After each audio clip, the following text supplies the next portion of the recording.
Welcome to this edition of Superswimmer, your window to the world of African and world aquatics. Today, the team report back from the swimming apparel partnership with Italian brand Fila. Also, we talked to our national coach and other role players as they head out to the World Aquatic Swimming Championships in Singapore. Check it out right here on Superswimmer. Rosebank, Johannesburg, Gauteng. It is a cold winter morning as invited guests, representatives of the iconic Fila apparel brand, the management of Swimming South Africa, and most importantly our athletes get together to announce an exciting partnership. Swimmers and water polo players selected for the World Aquatics Championships in Singapore have made time in their hectic training sessions to attend. With guests, members of the media, friends of Aquatics. Swimming South Africa's Mafata Modotuane welcomed all, as well as the invited media. He introduced Mia Smith from Fila. Disrupt the worn every day by trendsetters to the curated experiences that bring together sports, sound. Mia elaborated on the new and exciting partnership with Fila, a renowned global Italian sportswear brand. That speak to a generation that Fila has come on board as the official apparel sponsor for all the Team SA participants in all the disciplines of the current World Aquatics Championships in Singapore. Fila is more than just what you wear. It's how you move, it's how you show up, and it's how you go beyond. Thank you for being a part of our journey.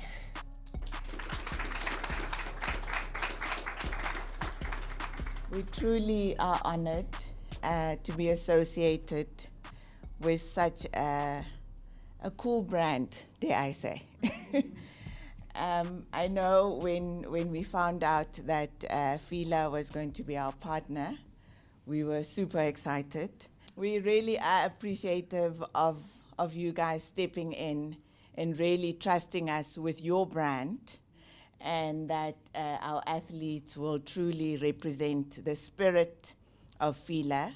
And we truly are about making groundbreaking changes as Swimming South Africa, and we will make sure that we do you proud, and most importantly to the athletes. Thank you for the effort that you guys put in, and we're truly proud of you. Thank you. You know, sponsorship in our world of sport is very important, particularly in the South African context. We struggled for years now to get sponsorships, and our relationship with FINA is a starting point. We are being provided with apparel for the World Championships, where we're sending about 100-strong contingent to the World Championships, and they will kit out the entire team. Really, really good. We are hoping to engage with them on a longer-term relationship beyond just the World Championships. They are a very, very powerful brand, and to be associated with a powerful brand like this for apparel is exceptionally good for us. We're very happy with it. It's a very nice kit Preparing our athletes for this World Championship and very comfortable. So SA Swim approached us because we are one of the global leaders in terms of lifestyle apparel, and they recognize that. We were very fortunate enough to be able to partner with them and provide them product that is functional and fashionable for the SA Swim team. So we're very excited about that. Yes, we are very grateful for the sponsorship from Fila. Kit is an important part in any athlete's in their journey, and when they pitch up for major international competitions, you know, they want to look the part and feel the part, and they also want to know that the companies in the country actually acknowledge them, support them, and appreciate them. So this is the first time that we are sponsoring a South African national team, and definitely there is growth opportunity to expand on the offering for future development. So we are in talks to actually extend the relationship further than just the first season. Yes, yeah, what a change up. I mean, usually we get to wear the green tracksuit, but the black tracksuit is looking very, very cool. So I'm so excited to be wearing Fila at World Champs, and yeah, it's just going to be a little bit of a change, but I'm very excited for it. New clothes. In Fila, we absolutely did. It's a very big change from arena, and to start off with Fila, it's going to be incredible. I think the first check-off list is to have the athletes be comfortable, and that's exactly what we are. This kit fits really nicely, it's really comfortable, it allows for a lot of movement, but I'm very grateful to Fila for partnering with Swim SA, and I think it's going to be a really great partnership, and I hope we can do them proud. Madeira, I think the sponsorship with Fila is setting the scene for other sponsors to come on board. You know that Swimming South Africa has been the #1 federation in our country in terms of podium performances. If you look at junior swimming, there's the Region 5 Games in Namibia now. If you look back a year ago in Malawi, we brought 80% of the medals. If you look at African Games, we were responsible for 50% of the medals from the Team South Africa. If you look at Senior Africa in Luanda, we were the #1 federation in the continent, bringing 22 medals. So our aim is to really protect that #1 spot in our country and make sure that we produce the goods for our country, because if you don't produce the goods, this country can get really deep into depression. So the country is riding on a very high wave of sport at the moment, be it rugby, be it athletics and so on. But the importance is that sports require funding and support like Fila to raise the level of our standards even more, and that's really where we want to be. We wish Fila and Swimming South Africa all the best at the World Aquatics Championships.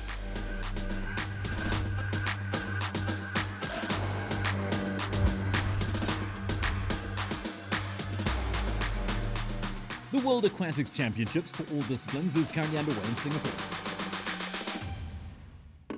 Competition pool swimming starts on the 27th of July and continues until the 3rd of August.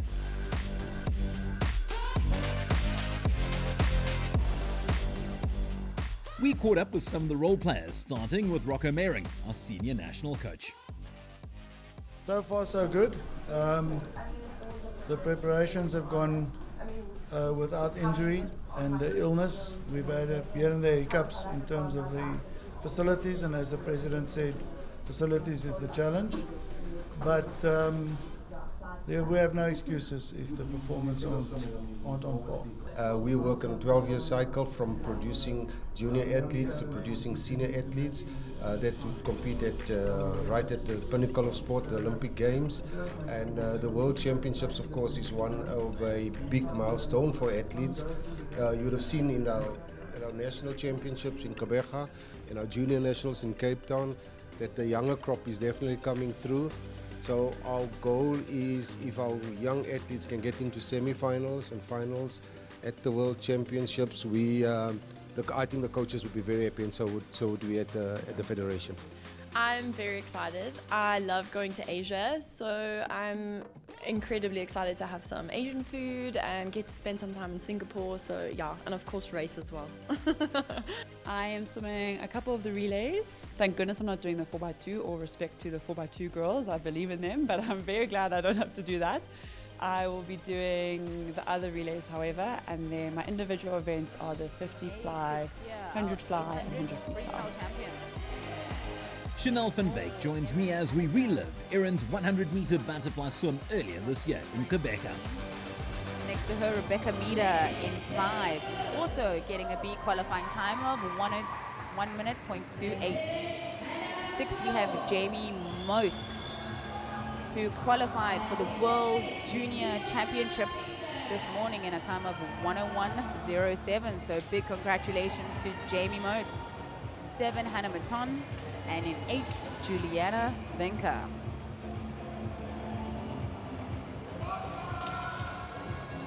Confirmation of the lineup. And Erin Gallagher and Rebecca Meader, that battle surely to heat up nicely in Gqeberha, the penultimate night of the 2025 SA World Swimming Champs. Here we go, women's 100 fly. This lady is looking for an A qualifying time of 58.33, but it is Erin Gallagher off the blocks, the fastest in the pink costume. Yeah, hard to miss Erin Gallagher, looking very pretty in pink. But of course, Rebecca Meader next to her. This is where the battle's going to be between these two. Erin Gallagher and Rebecca Meader. Jamie Moat looking strong as well. Nice performance from her over in lane 6. Yes, but it looks like Erin Gallagher with a slight lead. And it is Erin Gallagher turning in a time of 27.55, followed by Becky Meader, 27.50. And Jamie Moat currently in third, 28.50. So Erin Gallagher or Rebecca Meader, who's it going to be? They are way out in front. The battle for the rest is certainly for third position. Gallagher looking good, so is Meader. And as I say that, Gallagher looking to pull away. Gallagher starting to pick up her stroke rate with about 8 meters to go. Gallagher out in front, and Gallagher stays in front, and Gallagher gets the win. She timed it perfectly as well with the stroke. 58.51. A superb swim for her, just outside that A time once again, and well within the B time, which she had already set anyway, but Rebecca Meader doing the same. Yes, great swim there by both ladies. Erin Gallagher, 58.51. Becky Meader, 58.91. And it looks like Jamie Moat touching in third, 1 minute, 0.46.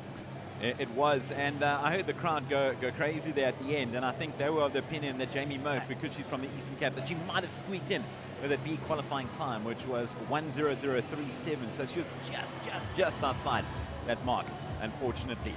But certainly not the case when it comes to Erin Gallagher and Rebecca Meader, swimmers from Tshwane and KZN respectively, getting those times, but gold going the way of Erin. Yes, another great swim there by Jamie Moat, making that juniors qualifying time this morning of 1:01:07 and qualifying once again in a minute. So well done to Jamie Moat. Yes, the team is about, including our officials, is about 100 contingent. There's 100 athletes and coaches and managers going. Our aim at this championship is definitely to get into semi-finals and finals. Medals would be a cherry on the cake for us. If you look at where Peter is today, where Matthew Sates is, where Rebecca Meader is, where some of the young ladies that you've seen, Caitlin and so on, they are really performing well. So they would use this World Championships as a yardstick in terms of their preparation for LA. But if you see some of the younger athletes, of course, those will be athletes for Brisbane in Australia 2032. Yeah, our preparation has been going really well, thank you. We almost have a couple weeks until we start taper, which I am dreaming about. I'm super excited. Taper is when our training load lessens and we do less mileage. And as a sprinter, that is our dream come true. So I'm really looking forward to it. But I'm very happy and looking back at my times over the season. They are way better than what they were before nationals. So I'm expecting to swim a whole lot better. But yeah, let's soon find out. So year one after the Olympics, the World Champs, is an opportunity to build a new team. It's an opportunity to bring in new talent, to give them the opportunity to see, what it's all about and to compete against the best in the world. And it also gives us an opportunity to see where we are in depth, which we measure with relays. So building it, your depth of your team depends on the relays.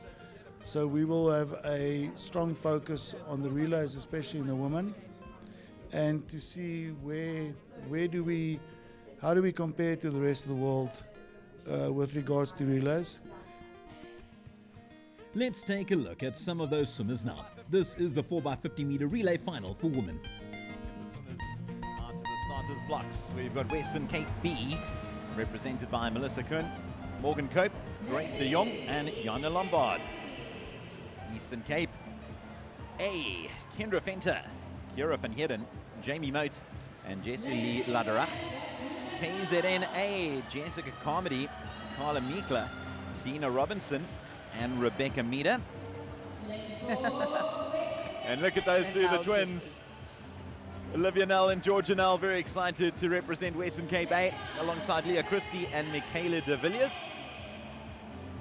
Swane A, Caitlin de Lange, Karen Hapst, Joanna Bass, and Tori Vogt. Lane 6, Ekuleni, represented by Jessica Thompson, Carissa van Rooyen, Scarlett LaRue, and Tana Lindsay. Then we have Twane B, Erin Gallagher, Julie Landman, Rachel Krupis, and Zandri Farid. And last but certainly not least in lane 8, Gauteng, represented by Giselle Moritz, Lee McMorrin, Logan Gray, and Tyra Penn. Here we go. This is going to be fast. Stand by.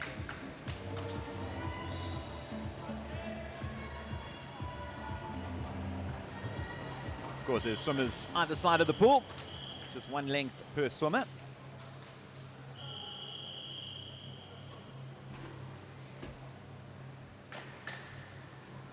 On the starting block, 1 to 8, we have Melissa Kuhn, Kendra Fenter, Jessica Carmody, Olivia Null, Caitlin DeLange, Jess Thompson, Erin Gallagher, and Giselle Moritz. And away they go. 50 free relays for the women.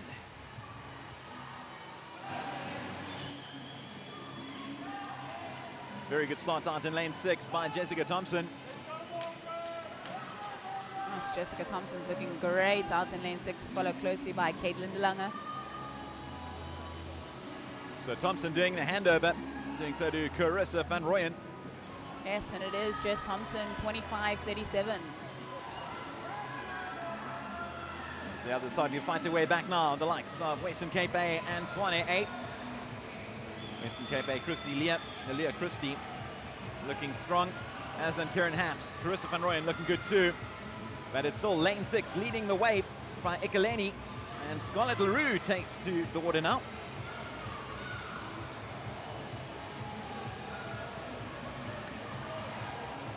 Yes, it is Scarlett LaRue, followed closely by Joanna Bass and Georgia Null in the blue cap. And just having a look at lane 5, Twane now looking to turn on the hammer, and that's exactly what they've done. Joanna Bass looking very strong, edging ahead of the pack, and she hands over for the final time. She'll do so to Tori Vogue. Tori Vogue just ahead of Michaela de Villiers for Western Cape A, but this is going to be a terrific finish. You can hear the crowds screaming at each other. Yes, and it looks like Michaela de Villiers taking the lead with half a body length. Western Cape A leading the way. Michaela de Villiers over in lane 4 looking very, very strong. She's being chased by Tori Vogue, but there'll be no catching Michaela de Villiers, and she captures the victory for Western Cape A. What a result. And grabbing bronze, Tori Vogue. What was that finish like for third, though?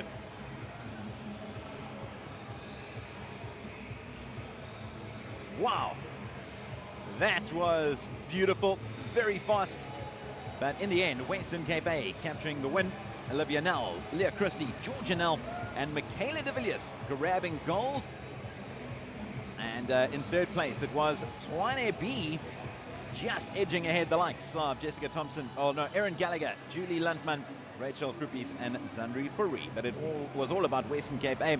And yeah, kudos to Ikaleni. They got off to a cracking start. But then the fight was on between Twane A and Western Cape A. And in the end, Western Cape A were just simply too strong. And Michaela de Villiers delivering a lap for the ages in that final leg. So I'm definitely not new to the scene. I wish I was. I'm kidding. No, I'm doing the 200-meter breaststroke and the 50 breaststroke. So definitely sticking to breaststroke still. Still waiting to start developing talents in different strokes.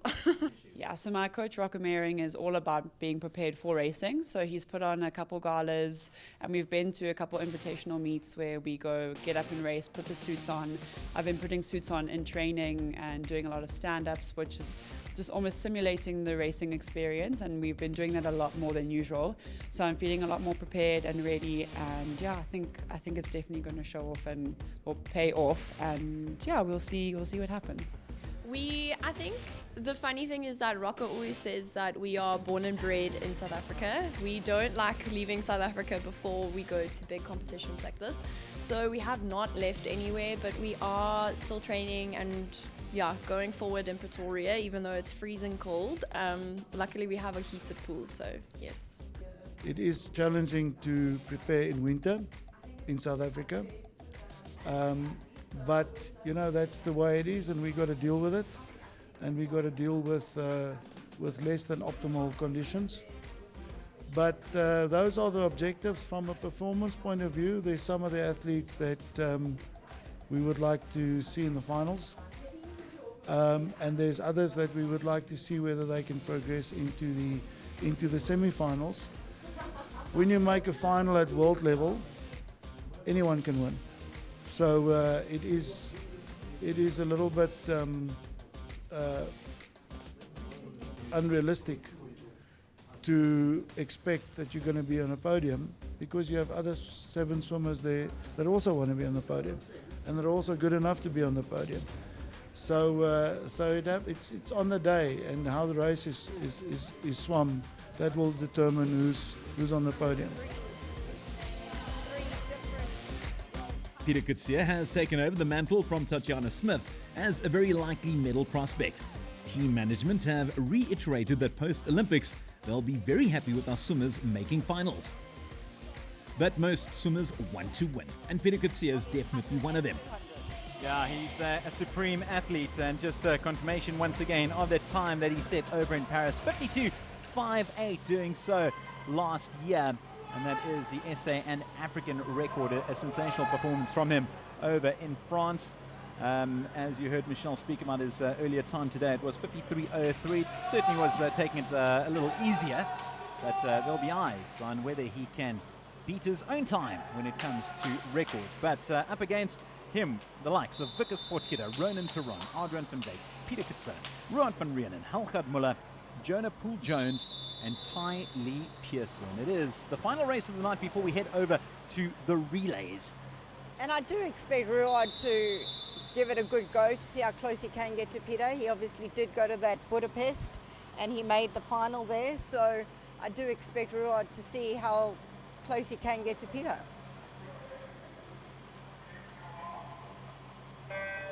And away we go for the men's 100 backstroke, a final. All eyes on Peter Coetzee swimming out of lane 4, no surprises there. And when it comes to the qualifying times, I think we don't need to really worry with regards to that. When it comes to Peter, 53.94 is that qualifying time, but his own record being standing at 52.58. And shock, horror, shock, Peter Coetzee will make the turn first, doing well so in a time of 25.72. I see Michelle nodding profusely.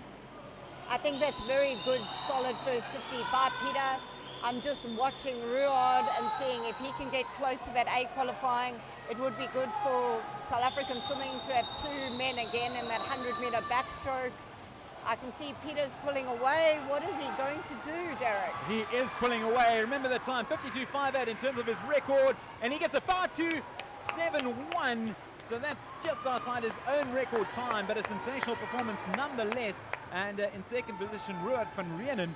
But Peter Coetzee, 52.71, sensational once again from the man, and well inside that A qualifying time when it comes to Singapore. Surprise, surprise, not really surprising in the fact that he goes over and achieves so much over and over again. But check your Supersport schedule for details. 27th July to the 3rd of August. Best of luck to Team SA.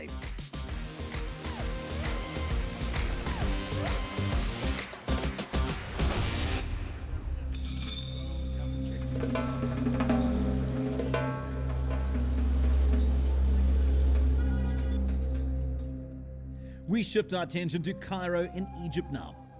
32 countries contested the Junior Africa Aquatics Swimming Championships for 2025. A true showcase of emerging talent on the African continent. African Junior Championships in Egypt this year was very exciting. I think the Egyptian Federation did an exceptional job in organizing the event. All the countries that were there were very excited and very impressed with the organizing of the competition. But at a performance level from the athletes, I think we were very excited. We've been used to seeing, just high-level competition between Egypt and South Africa, mostly, in one or two of the North African countries. But it was encouraging to see countries like Nigeria and Eritrea getting onto the medal podium. And for me, that bodes well for African aquatics in the years to come. That countries are putting a lot more effort in terms of raising the standard of swimming. And, although those athletes in their own countries are exceptional, there's a big gap between most of our athletes and the rest of the world. So, we struggle in terms of a performance point to get our athletes to make the qualifying times. And I think that's the next step for Africa Aquatics, to see how we can assist countries in terms of making sure that the athletes are making qualifying times.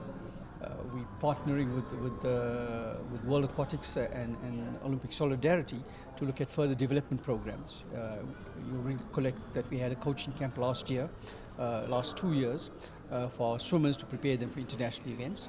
And World Aquatics has announced there will be a partnership with Olympic Solidarity to look at preparing our athletes for the Youth Olympics in Senegal next year.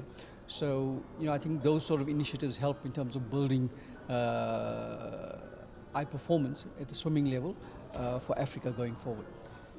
With the recent support from World Aquatics in terms of the grants that they give to countries and athletes going and taking part internationally, I think what's important is that a lot of these athletes in their own countries are winning by a massive margin and becoming very strong in their own country.